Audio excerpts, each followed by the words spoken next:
development of forest plantations. Next.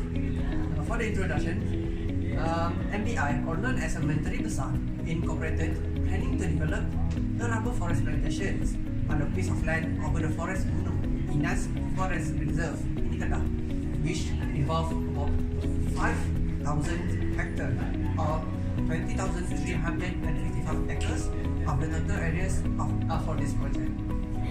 Okay, the purpose of EIA is actually to inform decision makers and the public of the environment consequences of implementing a proposed project. And also, EIA document itself is a technical tool that indicates, identifies, predicts, and analyzes impacts on the physical environment as well as social, cultural, and health impacts. And next, we go to the objective of these projects.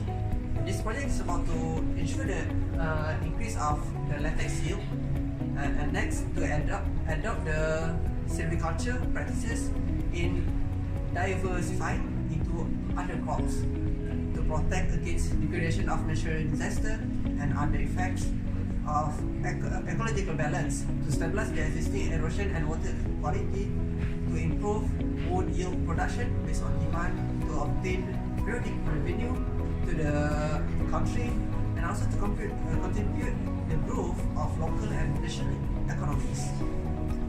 Okay, prior to the development of the land for conservation into the rubber forest plantation, all logging activities should have been completed. These treatment activities will involve in the planting seedlings of indigenous species without any earthworks activities. These project activities comprise 8 stages of development, which shall carry out over 27-year period, where this is all of the development activities that shall be done, which is preliminary site investigation, land clearing and site preparation, nursery establishment, field establishment, field maintenance, latex collection, timber harvesting, and replanting. That's all from me. Thank you. Assalamualaikum warahmatullahi wabarakatuh. My name is Nur Shahira. Today I will be presented on project location. The proposed project will be carried out in 2 parcels, which is parcel A and parcel B. The parcel A is about 1,964 hectares in size, while parcel B is much larger at about 3,036 hectares.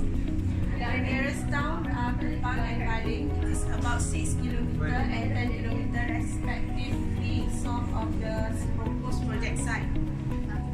The nearest major town, which is located northeast of the proposed project site, is Sungai Petani, which is about 50 km away. Access to the proposed project site, parcel A can be accessed through the Kupang Road, parcel B can be accessed via Kampung Bukit Hijau, then Kampung Sungai Tawa, and the access road proposed are considered suitable as it does not encroach into any settlement or private land.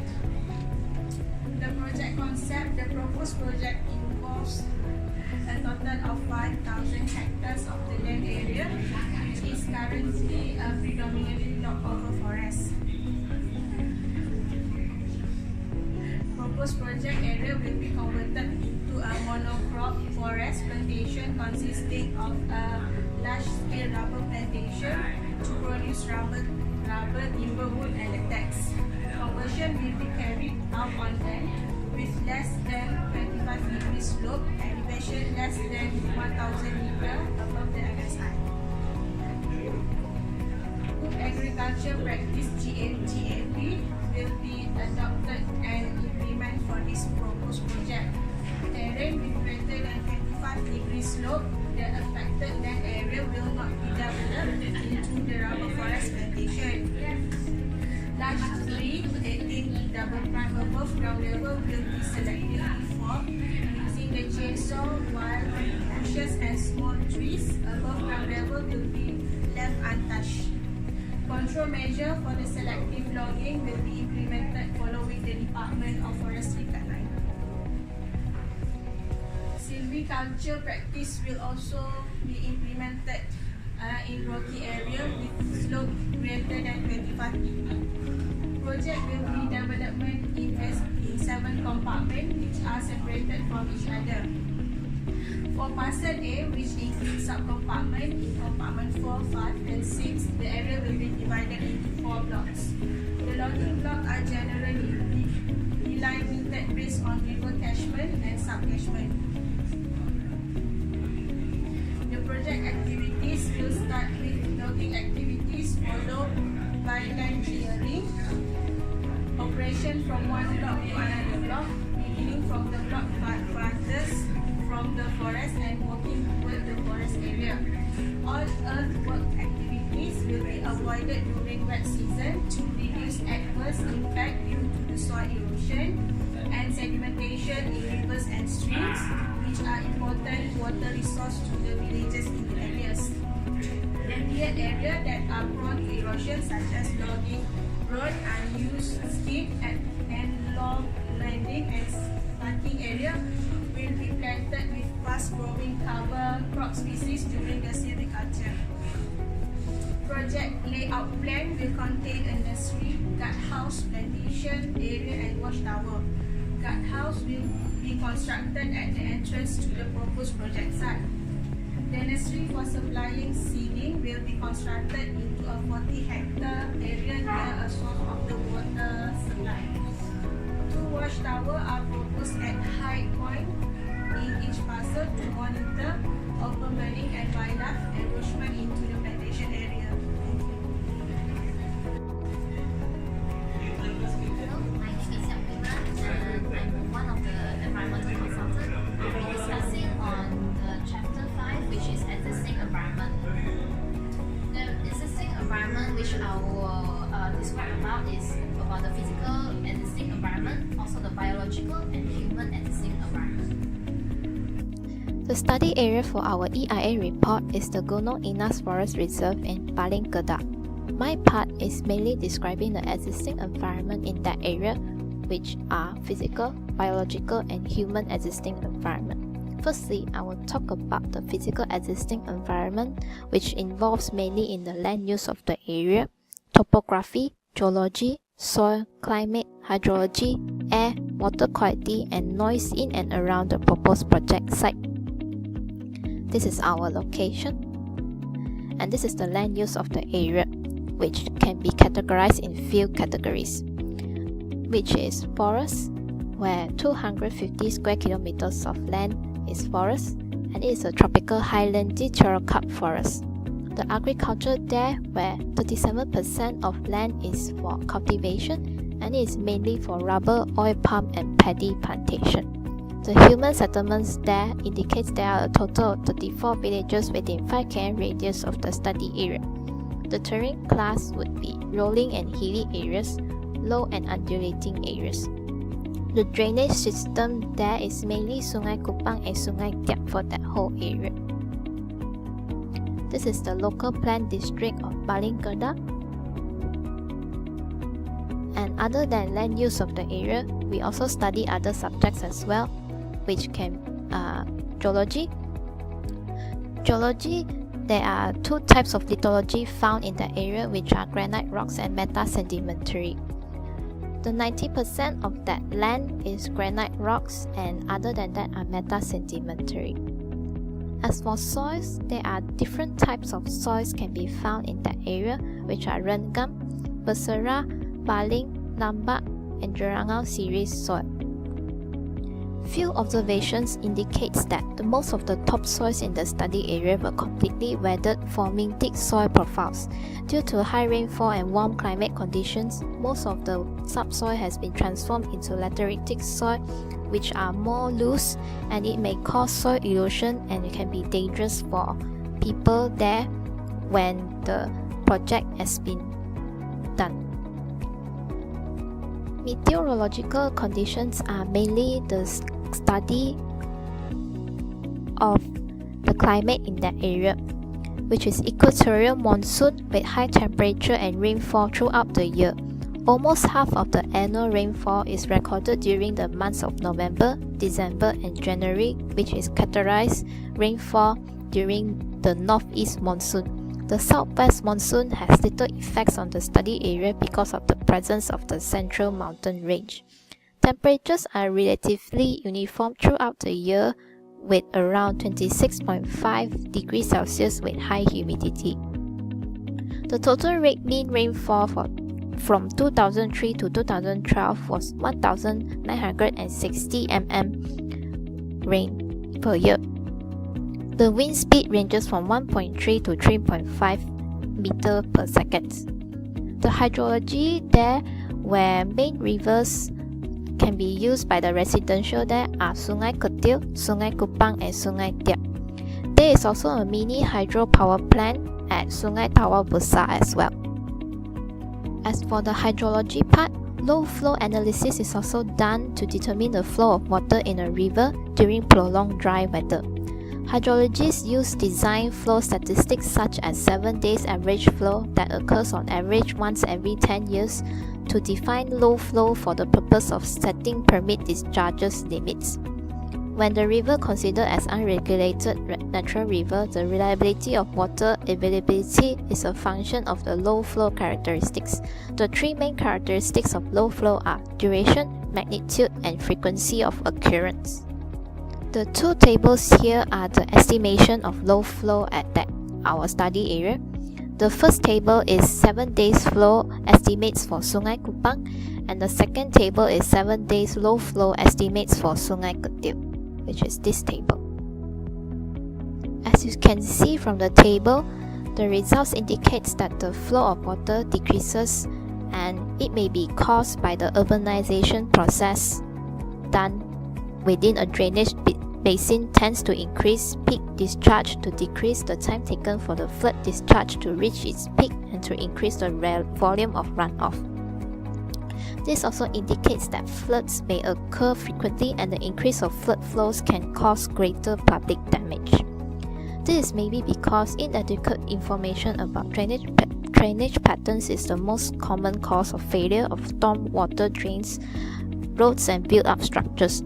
Therefore, drainage patterns are an important consideration in planning, designing and building roads, stormwater drains and other structures.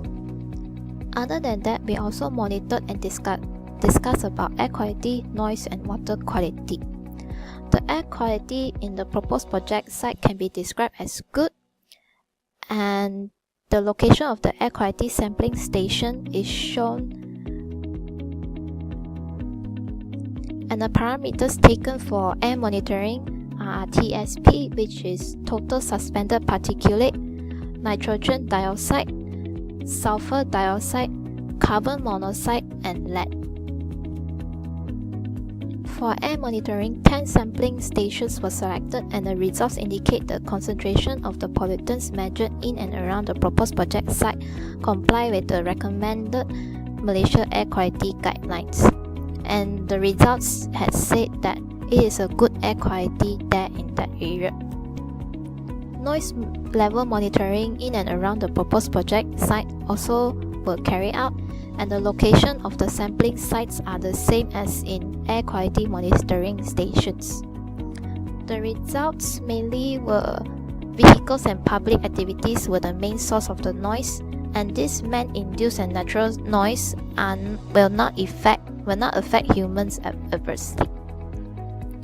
The water quality of the rivers and streams within and around the proposed project site was determined by collecting and analyzing grab samples from 15 selected locations, where the parameters measured were COD, which is chemical oxygen demand, BOD, biochemical oxygen demand, DO, dissolved oxygen, TSS, total suspended solid, pH and nutrients. Water quality index were calculated, and it is based on the water quality index of Malaysia, which is this table. And according to our results, the rivers and streams there have high water quality, which are all in class 2 and class 1, and all of the status are clean status. And now for existing biological environment, which involves in the flora and fauna of the forest area. There are several types of flora can be found, which is condondong, merbau tree, the hibiscus plant, and also the gangsa tree. This is the details of the flora, and most of it are in protected status. As for fauna, we gather our data through interviews, where interviews were conducted with locals in the surrounding village and also with the workers of Department of Forestry and Department of Wildlife and National Parks officers. And other than that, we use literature reading and detailed field study and sampling for our data of fauna in that proposed project site. We can see there are bats there with rodents, squirrels, cats which are Kivera, and also monkeys there. There are also many other species of fauna there as well. We can find hornbills, owls, and other types of birds in that area. As for the existing human environment, the socio-economic survey involved a public opinion poll gathered through a questionnaire survey. 462 respondents were drawn randomly from several villages from that 34 of them. Total population of Baling district was 135,646 people in 2010, where population density of 89 persons per km square. The population density is considered quite low because the villages were in a mountain range area. Characteristics of study area covers a 5 km radius from the proposed project boundary, which are Mukim Baling, Mukim Pulai, Mukim Kupang, and Mukim Bakai. It is composed of human settlements of villages and towns, which are Pekan Baling and Pekan Kampung. About 10,796 people living in that area. The surveys are conducted on the perceptions and opinions of the residents there. After the survey has been conducted, these two tables are the results of the survey. The first table, which is level of acceptability of respondents who were supporting the proposed project of the area, where the respondents agree are 41.8%. The second table, which are the public perception towards the proposed project, most of them disagree on the project. This table is also results of the public perception towards the proposed project, and mainly of them disagree on the proposed project as well. That's all for my report. Thank you. Assalamualaikum. My name is Muhammad I will talk about baseline information for project site. So I will cover about 4 things, which is groundwater quality, surface water quality, air quality, and also ambient noise. So for groundwater quality, the groundwater quality is depend on the physical parameter, element content, organic parameter, microbiology activity, pesticide, and also radioactivity. For physical parameter, we will measure turbidity, pH, color, free and combined, residual chlorine, level, and from all the physical parameter, the turbidity exceeding the WHO guideline. So for inorganic parameter, we will test the TDS, BOD, COD, ammonia level, nitrate level, and also others will be measured. And all of the inorganic parameter is below the guideline. So for element, most of the element is not detectable since the element is too small. The amount of the element is too small to be measured. Only magnesium, aluminium, zinc, sodium, and sulfate can be detected. Total facial coliform E. coli salmonella is absent from the ground sample for microbial activity. Both pesticide and also radioactivity is not detectable in the sample of the groundwater, makes the groundwater is good to be used. So for the surface water quality, the quality is depends on the same parameter as the groundwater. The turbidity of the water is in control value and also slightly alkaline in pH. The inorganic parameters, elements, microbiology activity, pesticide and also radioactivity is in control amount for surface water quality. For air quality, the sampling station where the sample is taken is labeled from A1 to A10, where it is taken at various places. The parameter measured to determine the air quality is DSP, PM10, SO2, NO2, lead content, and also carbon monoxide. All of the parameter measured not exceeding recommended Malaysian air quality guideline for all of the places. That makes the places have a good air quality. For ambient noise, the noise level monitoring, the location used for the noise level monitoring is also the same as the air quality monitoring station, which we label it by N1 to N10. So the noise level at night is lower than daytime for most of the places because the human activity was done during daytime than nighttime. So that's all. Hello, my name is Muhammad Hafiz and I will tell you about this project location. This project will be carried out in two parcels of land, which is A and B. The total area is about 5,000 hectares, which is 12,355 acres. Includes 7 compartments of 4, 5, 6, 7, and 8, 9, and 10 of the forest, and located the nearest town is Kupang, which is 6 km from the proposed project location, Baling 10 km from the proposed location, and Sungai Petani 53 km. For parcel A, the area is 1,964 hectares in size and can be accessed through Kupang to Greek Road. This is the coordinate of parcel A, point 1, 2, 3, and 4, and parcel B, which is 3,036 hectares, accessed through Kampung Bukit Hijau to Kampung Sungai Tawa, and have 5 points. This is for parcel B. Also for parcel B. Moving on for this project concept. This project involves 5,000 hectares area and predominantly log over forest, which is the tree were cut off. Next, moving on is the project will be the conversion of monocrop forest plantation that includes large-scale rubber plantation to produce rubber timber wood and latex.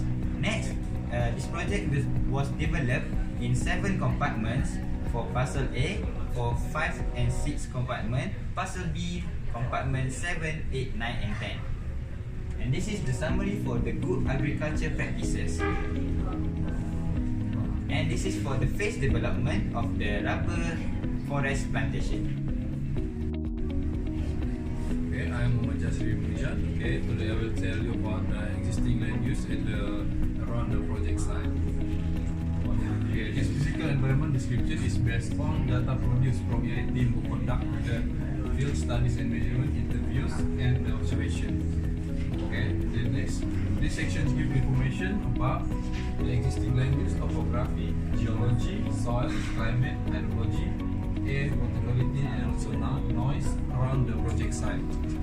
And these land use activities that around the project site is logging, agriculture, human settlements, and drainage system. Hello, my name is Today I will explain to you about significant impact of the forest plantation. During forest plantation, significant impact will divide into 2: construction phase and operation phase. For construction phase, logging such as logging activity such as building roads, skate trail, rivers, housing, river harvesting, construction of log holding yard and wind dams. This activity will disturb the topsoil of forest floor, change natural filtration action of soil, modify the topography and drainage feature of land. Use of truck and other heavy equipment will affect the ability of water to infiltrate and cause when rain surface water no longer will absorb and will overflow to road. Second, activities land clearing will affect the soil and water cycle, increase the amount of precipitation reaching the soil surface, disturb the human and wildlife. Third activity is rubber plantation and development. Rubber plantation development will affect the soil erosion problem, which is not well planned road construction, drainage preparation, pitting and refilling. Water resources and water supply will affect the apply the fertilizer. Plant may result in toxic health impact to consumer and managers. Next activity is geology. Geology will affect the water falling onto the new cut slopes during slope cutting or road and skid trail construction. Will affect the slope failure which occur during prolonged heavy rainfall. Next effect which is water pollution. Water pollution will affect the sediment pollution. Sediment pollution, soil particles will break up into the other forms such as fine and slick that can't run off to the stream and river. This will reduce the water quality in form of color and turbidity, increase the total suspended solid concentration, affect the water supply to the villages. For the agriculture fertilizer, such as nitrogen, potassium, phosphate, magnesium, will affect the environment, soluble in water and wash out to stream and water bodies. This also will affect human and animal health because the excessive of nitrate. Next, will increase the increase of nutrient can cause the algal bloom. The algal bloom will release the toxins and affect the villagers' health. For the hydrology activities, the significant impact is exposed soil surface that cause soil erosions and sediment not controlled, cause the river to clog and overflow resulting flood. For the climate, effect is the unpredictable wet and dry season. Hot and dry conditions occur during normal and rainy seasons. Flash flood that can cause property and hardship in some areas. For the air quality, total suspended particulate concentration will increase. Dust from lorries, bulldozers, tractors and other machinery use emit exhaust gas cause air pollution. Next is sparing of other chemical that the contractor used to control the bees will cause the chemical pollutants. Noise because the generate during logging operation cause the noise problem came from the vehicle. For the flora and fauna, it will affect mammals. Mammals like all the tree will be cut down that disturb the habitat. Falling tree can kill some small and slow moving species. Noise from the equipment disturb the wildlife displaced nearby. For the flora, proposed project are over the forest, low number of trees and shrubs, no significant impacts because of no animal species. Removal of the grass cover destroy the vegetation and destroy inhabitant. Next. For the environmental health, it will affect the outbreak of waterborne disease. Contamination of water supply affect the water quality. Contamination of chemical residue. Next is potential impact during operation phase. During operation phase, water pollution and water supply will be effects because overuse of agrochemical can cause the river and groundwater pollution. During raining, excess fertilizer that they apply to the plant will wash out to the river and stream. For the air quality and noise, for oil quality and noise is not major concern because the rubber tree matured during this operational phase. Minimal use of heavy vehicle and dust dispersions. Spray of agriculture can only the spray of agrochemical can cause the air pollution. Next, social economic impacts for the water resources and water quality. Water may not safe for drinking due to the fertilizer and pesticide use. Flora and fauna. For the fauna, present potential food rubber seed will attract the wild boar and elephant. For the flora, it's a not significant impact as cover crop and rubber tree are established. Nitrate and pesticide pollution can cause the soil and surface water body. dense water quality, domestic water supply, water quality, water resources may be the issue. Issue of pesticide that can give impact to the public's health. Next, lastly is noise and solid waste. For the noise, low significance in villages are far away from the plantations area. Then solid waste, waste that generate from the base camp, no adverse significant because the solid waste will dispose to the disposal sites. That's all about significant impact from me. Thank you. Assalamualaikum, my name is Aman. I am here to explain about mitigation measures. First, the environmental management plan is a set specific plan developed to ensure that all necessary control measures are identified and implemented in order to protect the environment and comply with environmental legislation. This functions as an effective tool to minimize environmental impact that are caused by the project development. So the EMP consists of 4 elements. First, a structure plan for implementing mitigation measures of predict environmental impact. Second, an environmental monitoring program. And third, an environmental audit program. And lastly, a remedial action plan. EMP during the construction phase. First, a control of contaminant. Fuel and lubricant and solvent that are required for construction machinery must be installed in order to consider with the specially designed and clearly marked on site. For liquid containers should be keep containment walls to avoid any spillage to any soil or water body. Liquid containers should be kept in good condition at all times. Then control upon particulate emission.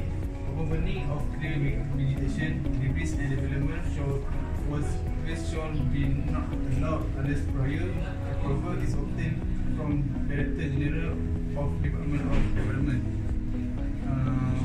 On-site road should be sprayed with water during daytime when significant visible dusting occurs due to vehicle movement. And then waste management. Development waste will be stockpiled in an orderly procedure at designated location on site. Waste will be removed from the site and disposed of at the sale facility on a routine basis. Waste container and appropriate facility should be provided within any construction camp. This facility should be serviced and maintained on frequent and routine basis. And lastly, scheduled waste management. The contractor shall ensure the scheduled waste scheduled by the properly stored.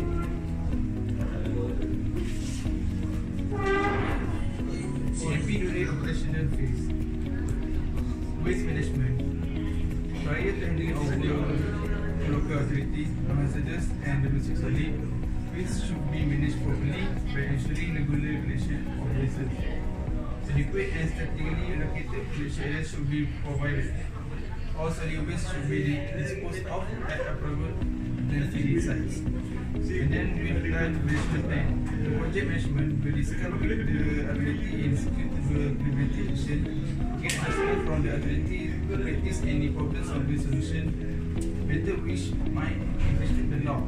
Prior to conduct any action, consultation from the Department of Wildlife and National Park will be sought. This is a spillage contingency plan. This is an emergency involving spillage or leakage of chemical compound that can impose danger to life and property as well as of environmental damage. Spillage are unintentionally and uncontrolled release of material into the environment. First response strategy. In the case of spillage, most important action to contain the spillage and prevent it from causing other type of emergencies such as fires and explosion. It contains the 3 means that response must be immediate as well as avoiding source completion. Then response procedure. Overall response to spill emergency and together with above measures should be displayed in appropriate areas. This example for response officer. Person who discover the spillage should report the incident to the safety officer or site managers, and then alert contractor to check extent of spillage. Lastly, locate source of spillage and stop or control immediately by referring MSDS by providing appropriate care. That's all for me. Thank you. Assalamualaikum. My name is Marisuki. Today I will be presenting about residual impacts on our project. Residual impact is some potential impacts that may remain when the old mitigation measures have been carried out due to the limitation of inefficiencies of the methods adopted during the project implementation. So this is some of the residual impacts identified within the operation phase. I will be explaining about land use, noise and climate. For climate, this climate change will take place if all the vegetation is removed all at once. It will take several years before the atmosphere becomes stabilized. However, if cutting down the existing vegetation is done in stages and the area is well landscaped, then the impacts of climate will be less insignificant. So next is land use. There will be permanent change in the landform and the land use characteristics. In the span of 1 to 2 years of operations, the landscape will be scarred and appear as an eyesore. In the span of 3 to 5 years, once the rubber plants have developed, all the mitigation measures have been implemented, no residual impacts attributable to land use are anticipated except for the increase in the local minimum environmental temperature. And the last one is noise. Noise emission during the operation phase most likely to be low significant since the villages are located far away from the plantation area. It is likely to be more important during the construction phase, but if the mitigation measures suggested during the construction phase are expected to be reduce the noise levels to satisfy the guidelines implemented by the EIA. Hello, I'm Navitra Ramani. Today we will discuss about mitigating measures, environmental management plan. So these are some of the scope of environmental management plan: allocation of responsibility, environmental regulation, environmental monitoring program, audit program, remedial actions, and responsibility during project implementation. So, allocation of responsibility, we have 4: project proponent, project developer, environmental consultant, and contractor. Next, we will discuss about environmental regulations in the report, which is water quality, air quality, noise pollution, solid waste and scheduled waste management. And then environmental monitoring program. In this report, we will include about air quality monitoring frequency, water quality monitoring frequency, construction phase, operating phase, noise level monitoring frequency, and water supply. So environmental audit program is another scope in this report, which is the aim of environmental audit program is tracking and ensuring the enforcement of specified environmental protection and pollution control measures, which includes general environmental condition in the vicinity of the site, the pollution control mitigation measures within the sites, review the environmental condition outside the area which is likely to affect it directly or indirectly by site activities. The remedial actions consist of measures that are proposed to mitigate the potential adverse impacts through guidelines procedures to be followed. And then EMP during the construction phase, we have 4, which is erosion and sediment control plan, ESCP, control of contaminants, control of noise emission, control of airborne particulate matter, waste management, scheduled waste management, protection of biological resources, protection of public health and safety. Next is EMP during operational phase, waste management and wildlife management plan. Then we have fire fortification plan, which outlines the procedures to follow in the event of emergency during the land, clearing and operation of plantation facilities. It is also assigned the responsibilities of